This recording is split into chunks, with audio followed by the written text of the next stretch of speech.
wind had irritated us. The usual days of breeze had turned itself into a consistent pest. It would always blow objects over and carry away personal belongings with a tight tug.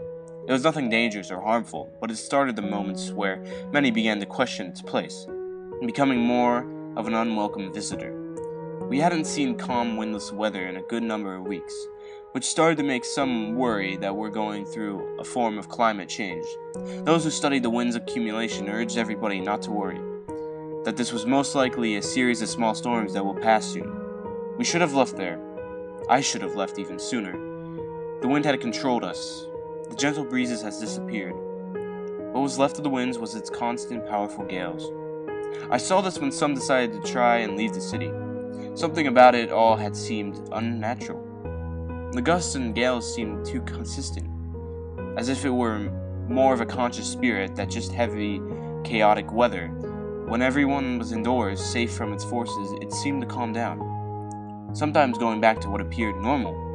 The moment when one would try to get out of town, the wind had returned, with power great enough to sometimes blow vehicles off the road. This kept many in fear. Weather channels and reporters urged everyone to stay in shelter, as it was beginning to look more like a hurricane or sorts. It still didn't seem right, even for a severe storm. The wind had scared us. The fear of the wind began with the experience of one man. He had weighed his car down, confident that it could resist the forces of the wind and make it out of the city safely. When all seemed to be calm, not a single breeze in the air, he ran for his vehicle. Before he even reached the door, the wind had returned. Differently, it didn't blow him away. It more so began to cut his skin, as if one rubbed lines of blades on his arms, legs, and face. He managed to make it back indoors before his injuries got too serious. This was mentioned on the final news broadcast in the city, and then we had lost power. I got a message on the phone saying that rescue teams were on the way, that we would be saved soon as long as we stayed indoors. I wish that had been true. The wind had mutilated us. My mind and memory is scared. I had nightmares from what I saw the next few days. I wasn't even sure if I could call it wind anymore. Many ran outside believing it had vanished, only for it to return when they were left defenseless. It cut them to the bone. The wind didn't immediately incinerate its victims, but it killed them slowly. I watched as others attempted to run the shelter, as their clothes, then skin, then muscles were stripped away from them for as long as a minute. Every last piece of flesh was ripped from the bones, until nothing was left but a bloody, dark red skeletal figure. I couldn't bear to watch their suffering anymore. I boarded my windows at that point, but I still heard the screams that would come and go at intervals for days and nights. The wind had destroyed us. I had restored to hiding, occasionally peeking outside from a hole left my boarded windows. I don't know if there are any others left in the city to look for. After others finally stopped attempting to run, the wind had started to look for us. This sounds crazy, but I actually feel that this is sort of a living being at this point. It began to make its way into homes and buildings.